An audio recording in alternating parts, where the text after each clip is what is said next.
Okay, folks, we're into our keynote speaker for the afternoon.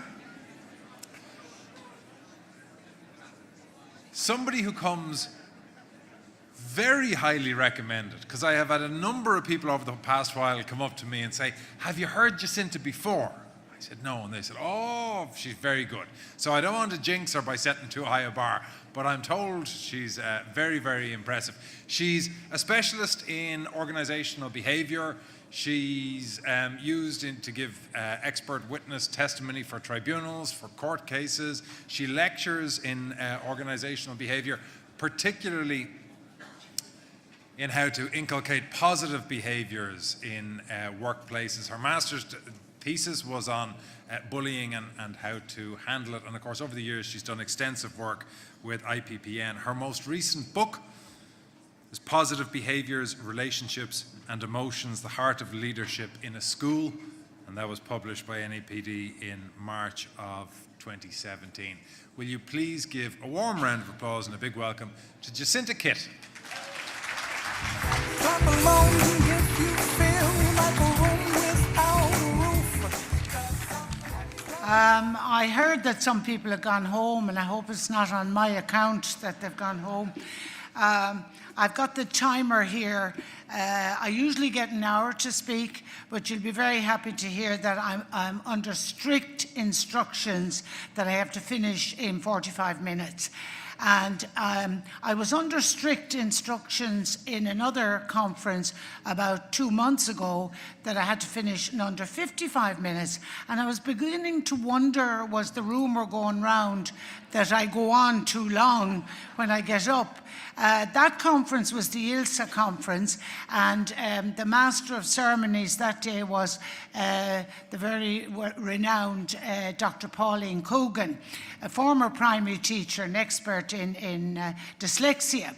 And she sat right in front of me, where Virginia is now, right in front of me. And when it came to 10 minutes, she put up like this 10, and then she did 5, and then 3, then 1. And at that stage, I was going like the flight of the bumblebees trying to finish. And the next thing, in the full view of me anyway, with everyone else, she did this. And I actually stopped in mid-sentence and only managed to say amen. Trying to keep in with her. Now, I know the Master of Ceremonies here today is very professional and always works with IPPN, but I am definitely going to stay on track with the time because he's behind me somewhere, and I don't know what sort of methodology he has for shutting people up when they go on too long. So I'm going to definitely keep it. I've got a huge big clock here in front of me. And I am going to be talking about my usual subject, which is positivity in schools. It's something that most schools now are aware of and aware of the importance of it. Now, when I started first, about 25 years ago, I was asked in Trinity College, where I was working on the MEd programme, if I would give a little talk on this notion of the positive workplace. And when I was in full flight, really believing in it, even in those days, I was interrupted from the back of the lecture hall by somebody who said, you know that old stuff you're talking about there? And I knew if somebody was calling the content of your talk old stuff, they weren't going to say anything complimentary. And he continued and said, if you ask me, he said, that's the old peripheral stuff. That's the old superficial stuff. That's the old stuff that only a woman would be talking about.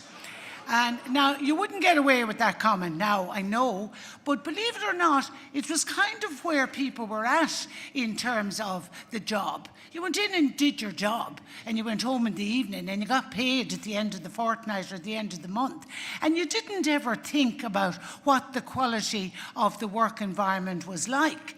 But of course now we're much more aware of it, and we're much more aware of it of late because we have all the talk about well-being. Well-being is actually now almost flavour of the month. There are so many dimensions being talked about when people speak about well-being that people have begun to get a bit fed up of it, actually. And I know that I was asked to go to a private organisation there not too long ago. When I went in, I met the CEO, who looked about 9 and sounded about 9, comparatively speaking, I say. And I said to him, can you just tell me what you'd like me to do? I said, is it in connection with well-being? And she said, oh, no, with the well-being all looked after here, she said. I'll take you around. So she took me around anyway, and the staff were mostly at computers, at their desks, and she pointed out the ergonomic chairs, and she pointed out the Nespresso machines, and she told me there was a chill-out room downstairs where they could put on their headphones and listen to Spotify.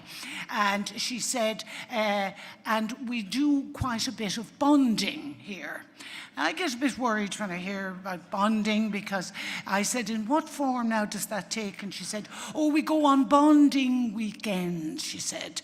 We do kayaking and we do abseiling. It was lucky she did the thing like that, because I would have thought abseiling was on the water as well. And she said, we do abseiling. And I said, oh, that sounds lovely. And she said, well, I'll take you down now. Didn't call it the staff room, but she called it the lounge. I'll take you down to the lounge to meet the staff. And when I walked into the staff room, you could cut the atmosphere with a knife. I said to myself, the bonding weekends don't seem to be working. I actually said to myself, if I am going to write another book, I mean, thank you, Anton, for saying latest book. It's the only one, actually. But if I am going to write another book, it's going to be a horror story, and it's going to be called Bonding Weekends. But so I mean, the point I'm making is that well-being is almost entirely about our relationships and about the environment in which we live in and which we work in. It's almost invariably about that. It is very little to do with the other things that people have included in the well-being debate. It is really, really about the quality of our relationships and how we feel about the places we live and work, how we feel coming in the morning, and more importantly, how we feel when we're going home in the evening. So we will look at the relevance, and I don't think this needs to be hammered home, because I think most people are fully aware of the relevance of working in a positive environment with positive people. But just in terms of just in terms, it's come up here behind my clock here, just in terms of the relevance of it, first and foremost, positivity is about enhancing well-being. Now, all of the positive psychology at the moment is no longer involved in curing people. It is all involved in improving the quality of their lives, making the quality of the short enough lives that we have better. And they're focusing in on well-being for that. And in focusing in on well-being, they're focusing in on the quality of the relationships that makes up that well-being. Of course, in terms of well-being as well, and in terms of positivity, it's also about minimizing stress. The interpersonal, people talk about our job as being a stressful job, the job of teaching. I am a former primary teacher. Most of my contemporaries, I hasten to add, having gone in the 70s after getting the call from God, as we did in those days. I don't know how you get in now at all, but we got the call from God to go in.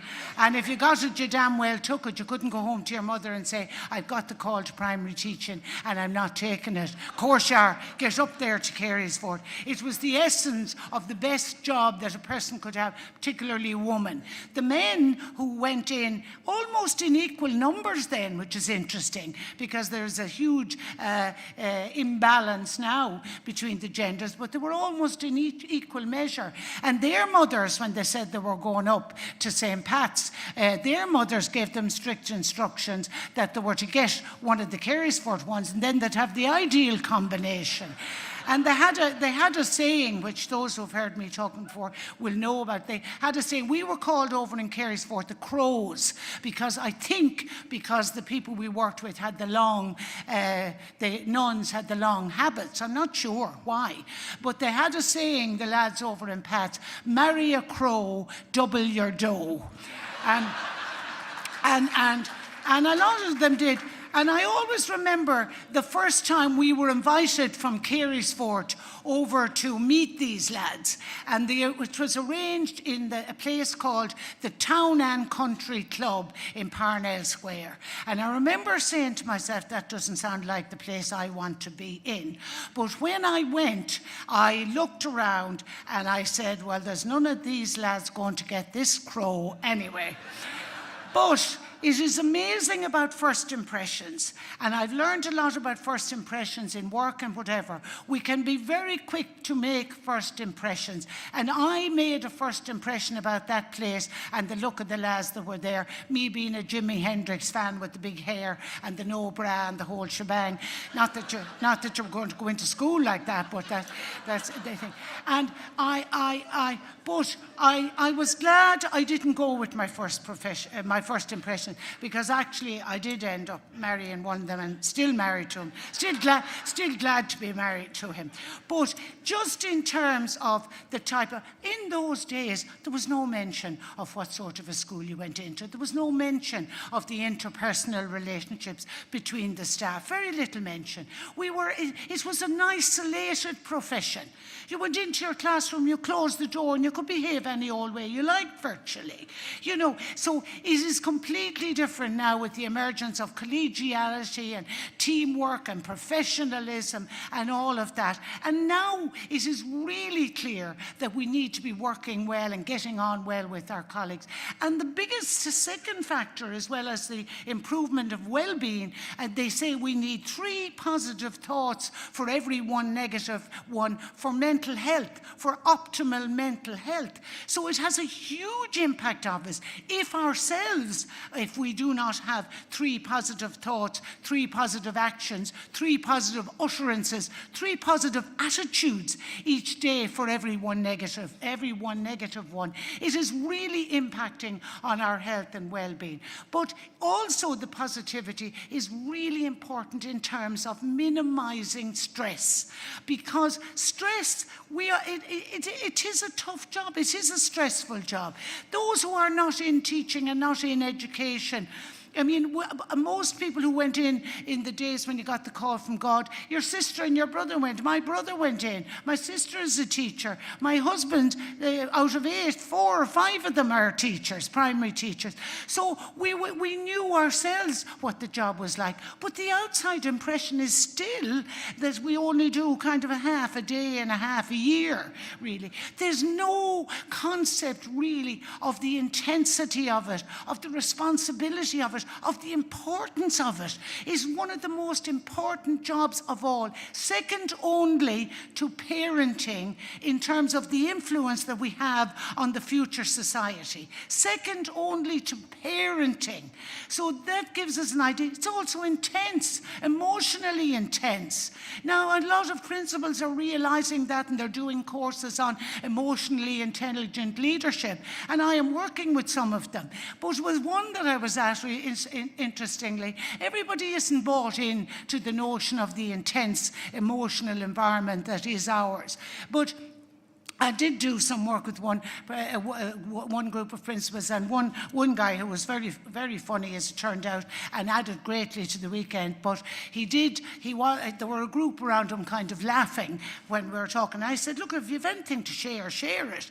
And he said, I'll tell you, he says, I was just telling them here how I deal with the emotions in my place with my shower, he called them. And I said, all right now, and I just prevented myself from making a prejudgment that it wasn't going to be an emotionally intelligent statement. But I gave him the benefit of the doubt, and I waited. And he said, well, it's as simple as this, Jacinta, he says. I say to my shower, don't be bringing any old emotions in here. If you have any old emotions coming in with you, leave them at the door. This is an emotion-free zone, he said. And I said back to him, chance would be a fine thing. It is, the research would say that principals can experience as many as 9 or 10 emotions in the first hour when they come into school. They can come in happy, cheery, and then next thing something goes wrong, they're frustrated, they're angry, they're upset, as many as 9 or 10. So it's a hugely intense profession. It's a hugely challenging profession, but it's also a hugely rewarding one. And stress is one of the big things that takes the enjoyment out of it and takes the good out of it. But interestingly, in terms of stress, and I know with all the new initiatives and all the changes and everything that's happening in schools, they are stressful. But by and large, they are referred to as the impersonal stressors. The stressors that cause the most damage, that are 50% more stressful and last 50% longer, are the stress of interpersonal relationships.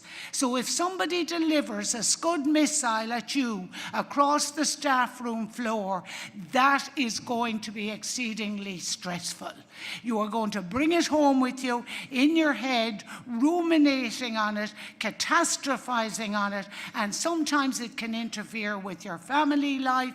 It can go into around your dinner table, into your bed, and into your dreams. It is really hard to get rid of it. So positivity impacts on well-being and stress. It also impacts on sustaining the things that we have to have in our profession. We have to have enthusiasm, we have to have commitment, and we have to have an element of enjoyment.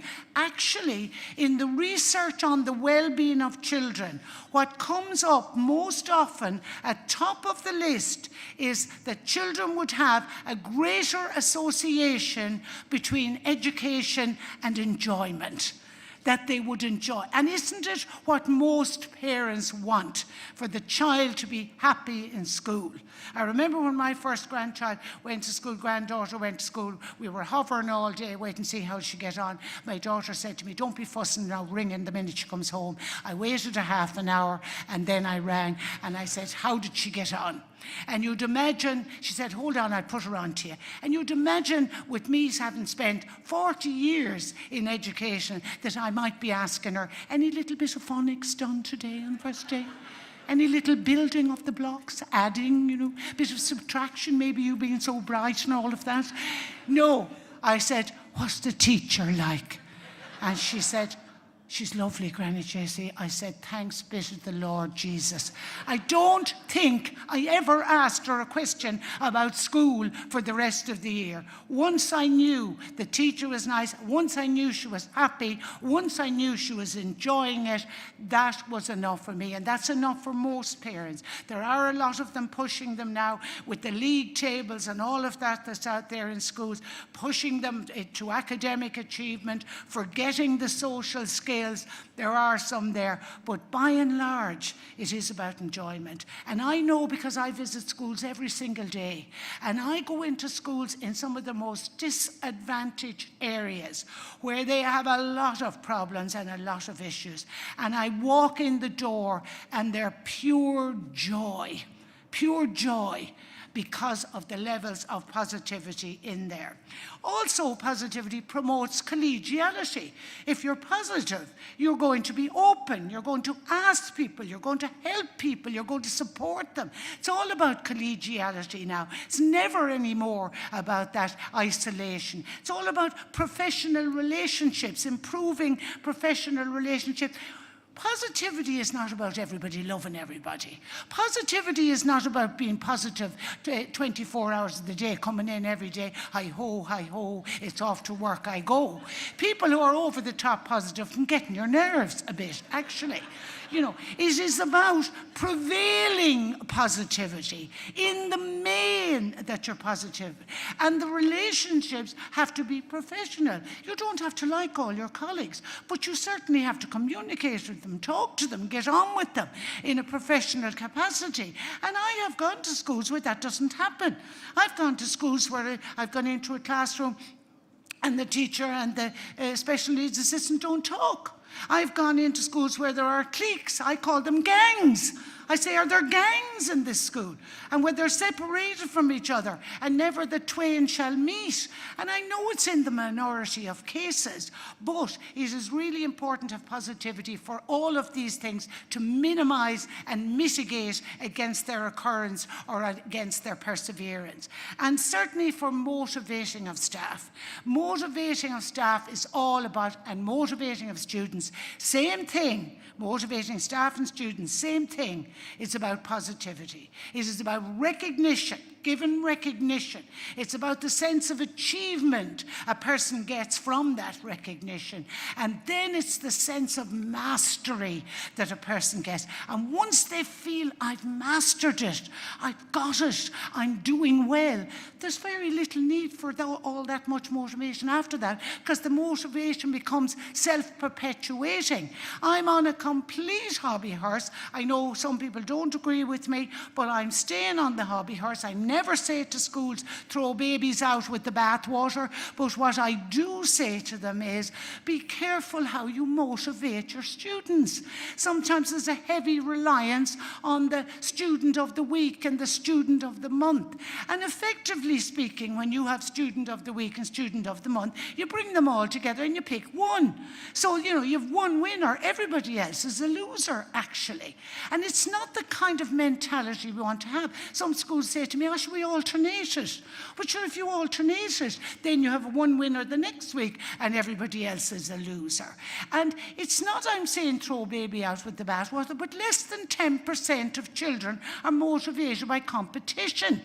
And those that are, the high percentage of them, only motivated to win, not to improve and sustain and all of that. And I always say when I go into schools, how would you like if the staff were brought together at the end of every month and the principal teacher of the month, and she stood up or he stood up and everyone clapped? And they'd be clapping all right, but what would they be thinking? Would they be thinking, well done you, I'm so happy for you. I couldn't be happier if it was myself. No, they're not. They're going to say, how did that one get that? Well in with the principal up in that office every 5 minutes. They'll be saying, why didn't I get that? I killed myself working over the last time. They might be saying, oh, well, if she thinks I'm going to praise her and say, well done, she's another thing coming, I am not going to open my mouth. So the withholding of recognition from a colleague, that's the downside. And the worst of all, when you set people against each other, is that the person will say, oh, I'm not going to bother my head anymore. Why would I be bothered? I didn't win it. So it's the same for students. And some people will say to me, oh, for God's sake, too much of that old touchy-feely stuff. Isn't it a competitive world?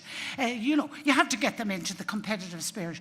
It is a competitive world. The best way to prepare them is to ensure that every child can reach their own potential and it's not determined by competing with others. That is the best way to prepare them for the competitive world. So I only say, if you are doing it, think about it. Think about why. Think about what the benefits are. And really, when you think about it in terms of the positivity is essentially about recognition, giving them a sense of achievement and a sense of mastery. I think I have a button here to press. I have been known to do an entire presentation without going to slide 2 for For those who don't like slides, don't worry, I haven't too many of them. Interestingly enough, with the girl I told you about that I was in the private company that looked about 9, when we were finished talking, she said to me, will you be using PowerPoint when you come in? And I thought to myself, that's a bit of a trick question now, maybe. So I said, will you be wanting me to? And she said, oh, no, we don't touch it here. Passé, so passé. So, sorry, very passé. I hope I'm making up for it by the paucity of slides and by the nice colours that I've put up in it, even if you're not going to read them at all. But the positivity then, what brings it into the place? It's always about the people. I'm pretty good now at this stage, because I've been going around schools for over 20 years. I'm pretty good at sticking my nose ahead of me and ascertaining what the levels of positivity are in the school. I'm pretty good at it. And I do it. I don't say anything. I don't say, oh, not getting a very good vibe in here now on the first of... No, I'll tell you why I do it. Because I might be only going to spend an hour, 2 hours, maybe half a day at most in that school. But I know if I go into a place where there are high levels of negativity, I know that I am going to have to let down the window of my car on the way home and let out a string of expletives so I won't bring that stress home with me. Now, if I can get stressed and feel stress after that short of time, you can imagine what I say. I say, God help those who have to come in there every day. And really, it is about people, how they communicate, how they talk to each other, how they get on with each other. You know, it's about, and how they get on with the students, how they behave towards the students, how they speak to them. I mean, we're in a completely different mold now, where children are allowed to talk, where they're allowed to ask questions. When you flash back to the 70s, to us, they were never allowed to talk. They weren't allowed to ask questions. They had to sit all day with their finger on their lips. Your skill as a teacher was judged based on your smock, your ability to keep them quiet. I learned it wasn't a good thing to do, though, very early, when I taught next to a fella who had them sitting with their fingers on their lips, and he told me, when I asked him how did he get them so quiet, I was trying to get a bit of it to pass, and he said, it's as simple as this, Jacinta. I'll quote him directly, very articulate, you'll hear. I could go off to Majorca tomorrow for my holidays for a week, and I could leave them lads sitting there with their fingers on their lips, and when I come back from Majorca, they'd be still sitting there. And I thought to myself, no, I don't want to do it. It's a different type of environment now. Now, it's difficult. It's very difficult. Managing behaviours are very difficult. But the positive approach to that, it was always mulla na oige, and it stood the test of time. It was always catch them being good. It's awful easy to catch them being bad. You know, you're leaving them there and you're saying to them, now do a bit of work there, I'm just nipping down to do a bit of photocopying, and then you double back. Gotcha. You know, catching them being bad. It's all about catching them being good. And it's all about separating the behaviour from the child. The same philosophy still holds. The behaviour is unacceptable. The child is not bad. And it's all about the old-fashioned sandwich method. Come here a minute, love. I want to have a word with you. Now, what you did this morning is totally unacceptable. Blah-de-blah-de-blah, blah, the consequences, what is required and all of that. Now, off you go. Good lad. Go out in the yard and enjoy yourself. The sandwich method. So you separated the behaviour from the child. That way they can hear it. They can't hear it if they're sent to a bowl table or a naughty step. I know they don't do it too much, but some do. The bowl table. Get over. Label. I was saying it to Sean Delaney, who's my dear friend and colleague in Marino. I was saying that, you know, I met somebody recently who said that the child misbehaved. They sent them next door. Into next door. She might as well put a label on them then. You know, bold, bad. the humiliation of it. I remember one of my sons was sent from senior infants to junior infants when he was in school years and years ago. He's celebrated his 40th birthday recently. He never forgot it. The humiliation of it, the hurt of it, the embarrassment of it. You couldn't mention that teacher's name in our house, even still. So really it is about the positivity, how we communicate, how we deal, how we speak to each other, and how we deal with problems and issues when they arise. Things are going to happen. Schools, people are going to fall out with each other. People are going to have disagreements. That's fine. Principals can't be going around all the time with the Geiger counter, seeing everything all right now here. Ooh, a little bit of a zizz there now. Ooh. I'll be watching that now to see will it develop. No, but they have to keep their eye open for things that fester and things that spread and things that are unresolved and things that affect the quality of the environment for everyone else. Because if two members of staff are having a to-do and it gets to a stage that they're not talking to each other or they're doing the snake dance around each other in the staff room, it's affecting everybody. So they have to be vigilant then, and to see when it is affecting, to call them together and say, listen, I see something that's going on between the two of you. It's causing a bit of tension in staff room. I'd like you to sort it out. There are step-by-step ways of dealing with problems and issues. Never leave them and hoping that they will go away. Of course, you don't jump in early either. So, just to say to you that in terms of the stress and the interpersonal, now I'm not going to be frightening you or anything. Is it gone off? Oh no, it's me that's up there. Have you got them? Oh, you have it up here. It's me. It's probably written across my head at this stage. I'm not meaning to frighten you or anything, but this is physiological research that has been done to show that toxic relationships, no matter where they happen, are considered to be as big a risk factor for disease and death. And if that's not the essence of well-being, as the established ones, smoking, physical activity, obesity, high blood pressure, and cholesterol. So if you had toxic gases coming out of your vents in your school, you'd have your authoritative accent on, all out now, all out, into the leanness, all out, adopt the strategies. You'd have them all cleared and everybody's safe in a minute. But it is equally, if not more, damaging to be working every day in an environment that is toxic. So positivity, I don't think I can hammer it home any more than that. I will say to you, what's interesting now, my new hobby horse at the moment, is looking at how we will know by someone when we're appointing them to the job, how we'll know what sort of an input they're going to have and what sort of an atmosphere they're going to create when they come in. Because just remember, it takes as few as one person to cause havoc with negativity in a school. One person. Sometimes they don't even have to come in. They only have to park their car in the car park and the negativity shoots ahead of them, infecting everybody in its path, because it is highly contagious. And people who have a tendency to be negative, they don't like positivity. It gets on their nerves. So it is really, really important that we get the right type of people, that we have some notion when we're appointing people of what sort of an influence or what sort of an impression they are going to make with the staff.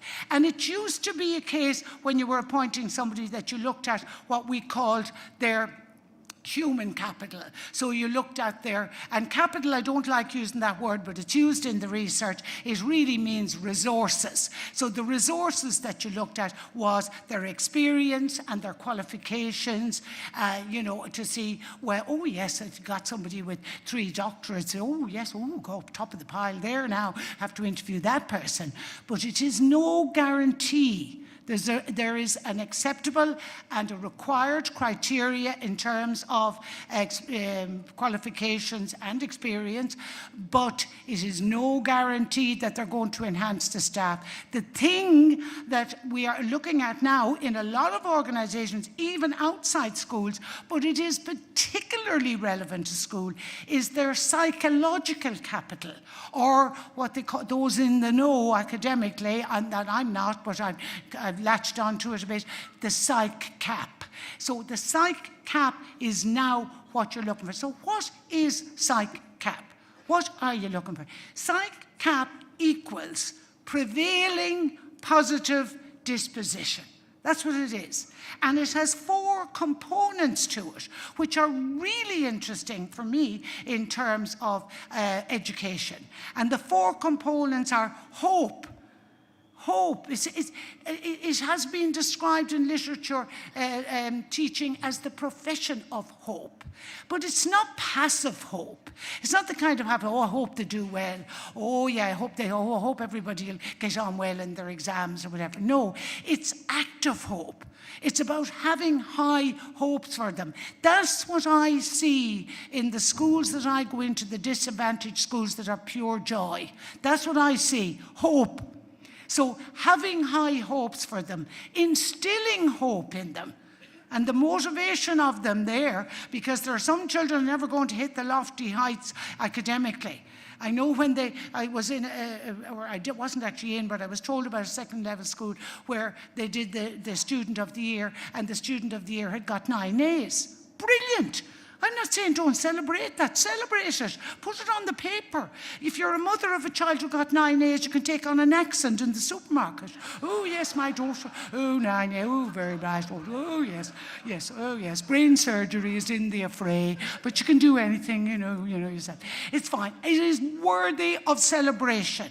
But there are some that are sitting in front of there when that person is picked as student of the year that are not going to hit that lofty height. And 9 A's is enough for a person without rubbing everybody else's nose in it. And what Covey... And what Covey calls it, he calls it the scarcity mentality. And it shouldn't be scarce. Should be the mentality that we should have in education is the abundance mentality.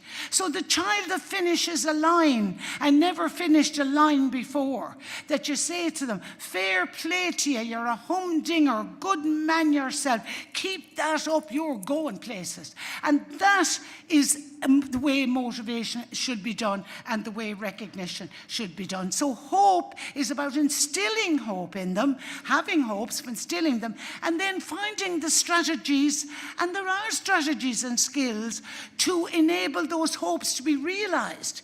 And those are the kind of questions we should be asking, not in a catchy out way, but in a way to ascertain what is the heart and the mind of the person that's going to come into your school that's going to enhance it. Optimism is an obvious one. Oscar Wilde, you couldn't describe it better than Oscar Wilde. You couldn't describe a lot of things better than Oscar Wilde.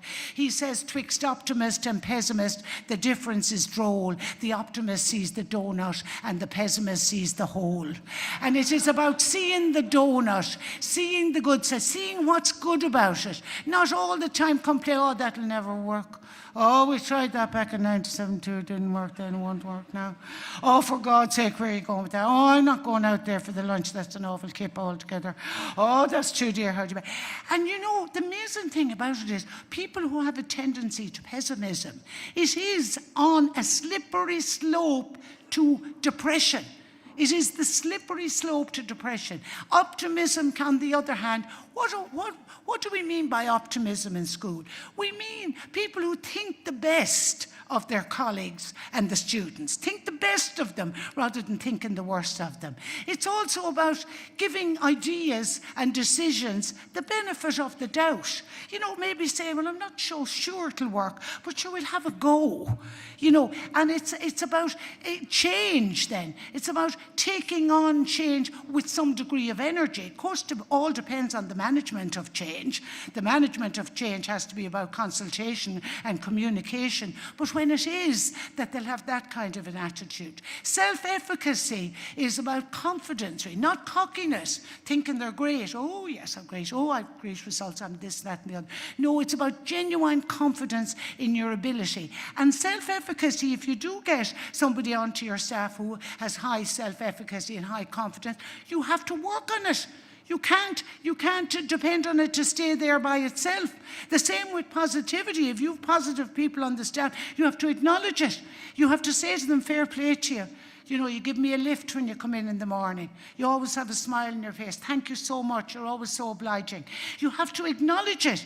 It needs to be fed, same as self-efficacy. And resilience, the other big word, a bit flavour of the month now. Resilience. If you look at the work of Anne Maston, brilliant work on resilience. She's the foremost psychologist on it. But I don't agree with her definition. Her definition of resilience is bouncing back from adversity. Bouncing back. How in the name of God can you bounce back from adversity? To me, it's much more about clawing back, crawling back, getting back. Because you can't something happen in the school during the day, and you know you go, by the time you get home and say something happened today, but I bounced right back. Fine now, you know. So, and I'm not denigrating. She has done amazing work. I've read extensively on her work, but I just don't agree with the definition. It's about clawing back, crawling back, but it's about getting back to your place of equilibrium. And recently, I read a very good book by an Australian author called McEwen, and I'm a big Ian McEwen fan, but it wasn't her, that's how I remember the name so well. I had to read it online, I couldn't get it, I couldn't buy it in the hard copy. But she talked about resilience, and you know, you need resilience as a principle. It is not easy. The managing of people, where we say it is wonderful to be able to bring them with you, and that's what leadership is about, bringing them with you, but it's not easy. And you need resilience. And resilience, how she talks about it, is about putting things that happen during the day on the crisis scale. And I think it's very good. And she says, death, divorce, and natural disaster are 10 on the crisis scale. Now, it has been disputed with me. Some people saying, well, divorce mightn't be 10, might be light relief, actually, you know. But even if it is not the 10 for the reason of the decision, it certainly is 10 for the reasons of maybe if children are involved or a failed relationship. It is up there anyway. So you put other things on the crisis scale. I'm always saying that to teachers. Do you know the kind of teachers that escalate everything up into an international incident with a child? You know, who just spoke to An Moon Chor in that tone of voice? Stand up. Say it again for the whole class. No, don't. Go down for the pre-vigil. The pre-vigil has got to come up to hear this. And they're escalating it up, and the poor child is absolutely terrified. And any collegiate could do that. The skill is in diffusing, bringing it down. Wouldn't you love to say to them, put it on the crisis scale?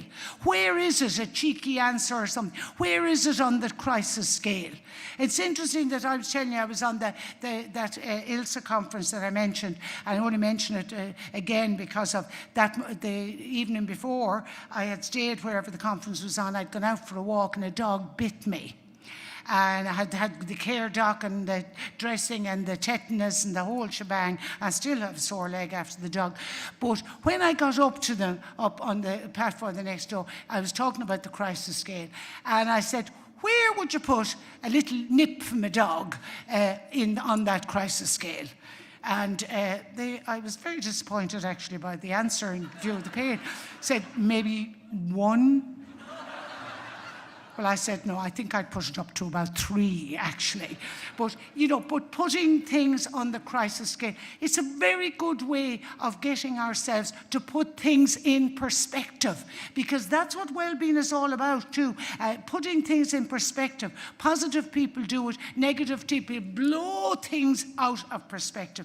I'm very keen on that whole psychological capital, very keen on developing it, and I am going to be working with the IPPN on developing it in terms of the kind of questions to ask at interviews to ascertain what sort of an influence a new person is going to be on the staff, which is very important. Yeah.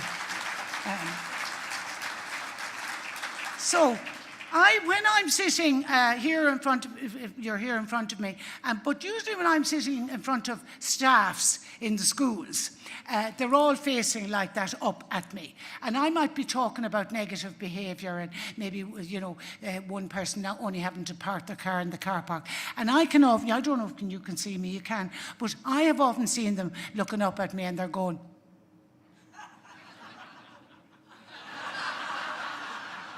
and then to be taking a kind of a half look to see is he or she listening, And I always have to say, the preface to everything I do about this is, it is never about the other person when we're thinking about it. It always has to be about ourselves. Even if it is the behaviour of someone else, the only way you can change the behaviour of anyone else is by changing your own in relation to them. But it's also about thinking about yourself. The self-awareness is the gap, lessening, minimizing the gap between how you see yourself and how others see yourself. Very important for those of you in principal roles to have a critical friend on the staff. Great if it is a deputy principal, if you have a deputy principal. I do not know, I'm going to mention it now, I do not know how people can do the job of principalship and be in classrooms. I do not know how that can be done. I have to say, I've been in school. They are like the junior infant teachers in schools. They're magicians. They're absolute magicians is all I can say. But for those of you who are the deputy principal, it's lovely to have someone that you can say, how did I handle that meeting? I didn't get a great vibe there. How do you think I handled it? They have to be able to tell you, of course. They have to be able to tell you. It wouldn't be like maybe one of the politicians going on one of those programs and maybe the Taoiseach or somebody high up and they're going in the next morning and saying, and maybe after making a few faux pas and going the next morning and say, how did I do, lads? You were great, mighty. They wouldn't tell them, afraid to tell them. You have to be able. We all need somebody who tells us when we're doing wrong. So it isn't about ourselves. And our profession, though, is the one that the essence of it is reflective practice. So the essence of it is stopping to see how you're doing. And you know the two quotes that are most often used: if you always do what you always did, you always get what you always got, is one. And the other one is the definition of insanity. Keep doing the same thing but expect a different result. So if you keep reacting to someone the same way and it's not working, you have to look at yourself.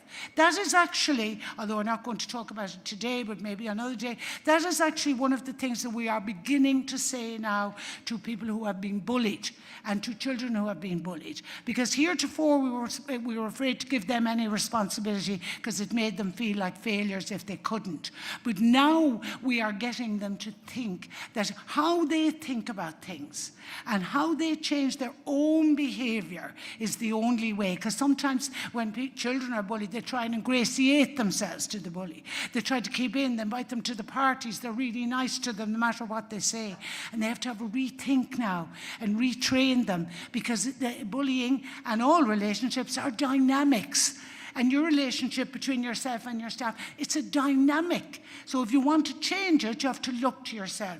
I said somewhere recently, I don't think they were too pleased, I said your man had a great saying about reflective practice. And when I was talking about your man, I was talking about Socrates, 450 BC.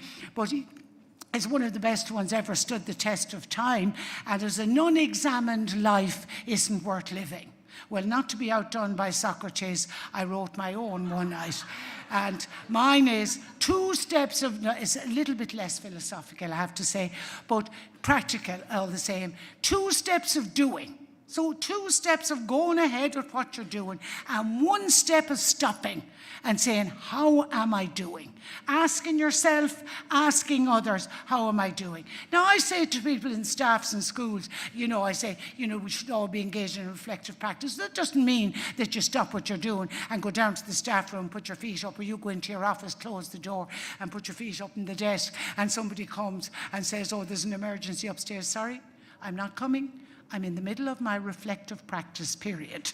No, it is not about that. It is about 2 steps of doing and going and doing what you always did, but always stopping to see how am I doing. The 2 intelligences that are the most important for us in terms of changing and improving our relationships with others and becoming more positive are emotional and social intelligence. 2 more, called that principle, he was only joking, I think, that day. But, you know, I remember at that meeting as well, somebody else said to me something about the newfangled intelligences. Oh, God, we've enough to be doing besides those newfangled, my eye. I'm going to show you in a minute the quote I got when I was writing my book about social intelligence back to 1920. So emotional intelligence is the ability... Have I already touched that? Oh, wait. Can I have what? Can I have 2 minutes? Yeah, 2 minutes, yeah.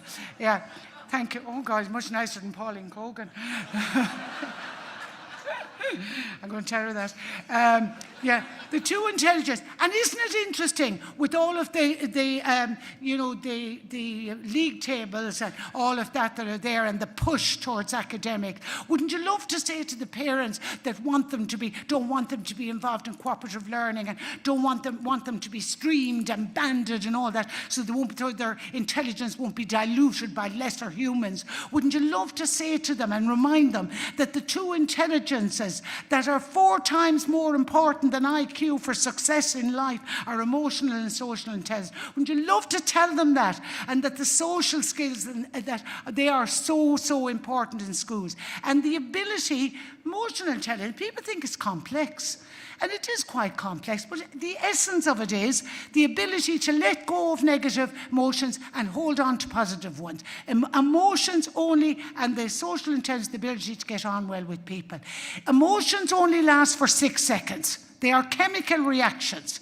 So something happens, somebody goes into your space and you've been waiting for 20 minutes and you've had to pull back to let someone out. In they go, anger.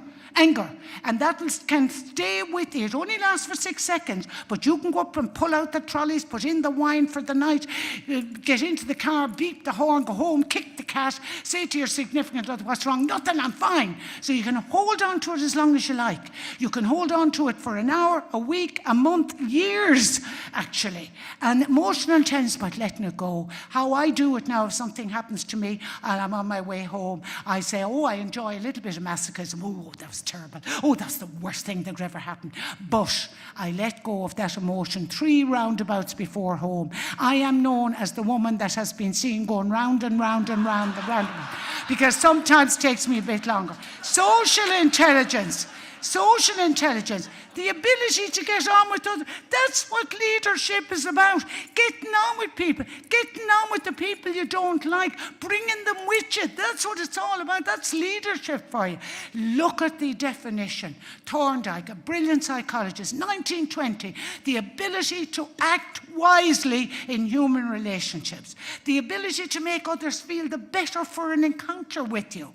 And you can do that even if you are challenging them about something. It's the way you do it, the words you use. It's like if you're really, really upset and someone says to you, calm down. It's like another group of principals, and I said to them, what do you do if the parent comes up at closing time on Friday evening, roaring and shouting out, I want to see the principal, I want to see the principal.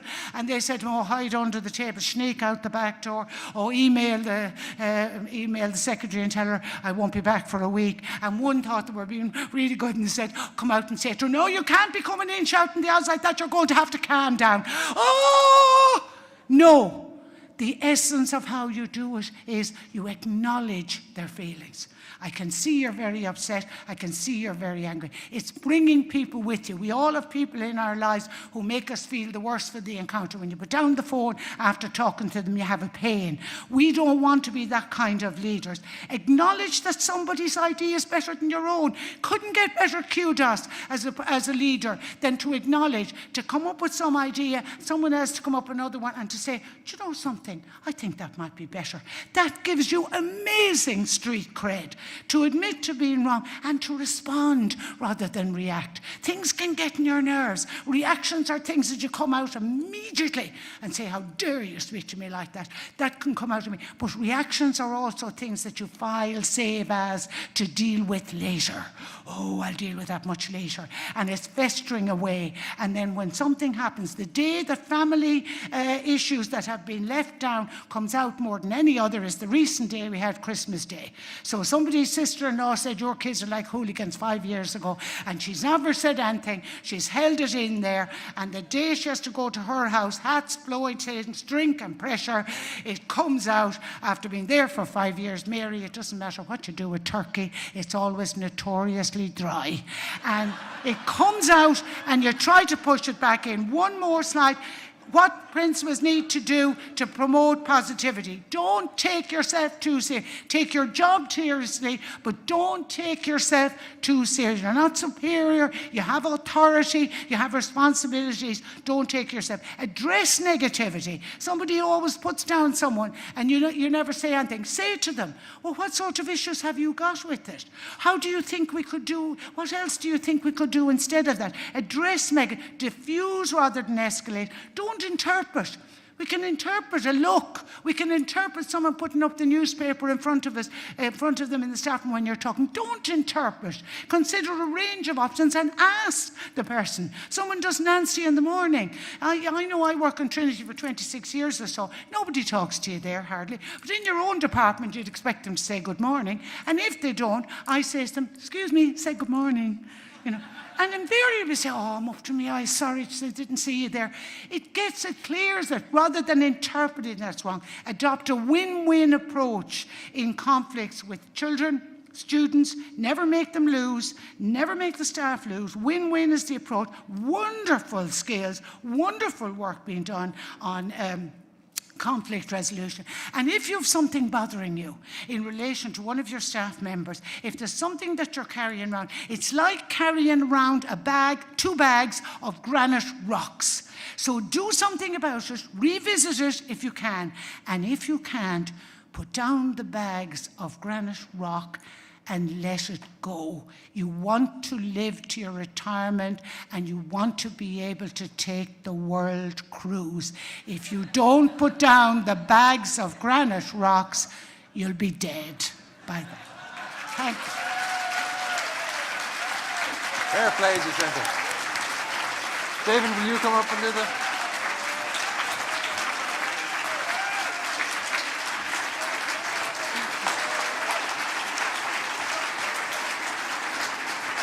David has a wee presentation for you. Come on over, and David, will you come over and give the presentation here in the middle so we get a nice picture as well? Folks, will you hang on for 2 minutes because we just have a little formal conclusion that we'll do. So if you'll just bear with us, there's only a couple more minutes left and then we will let you out the door. And I didn't set too high a bar for Jacinta. She was very, very good, very entertaining. Thank you so much, Jacinta.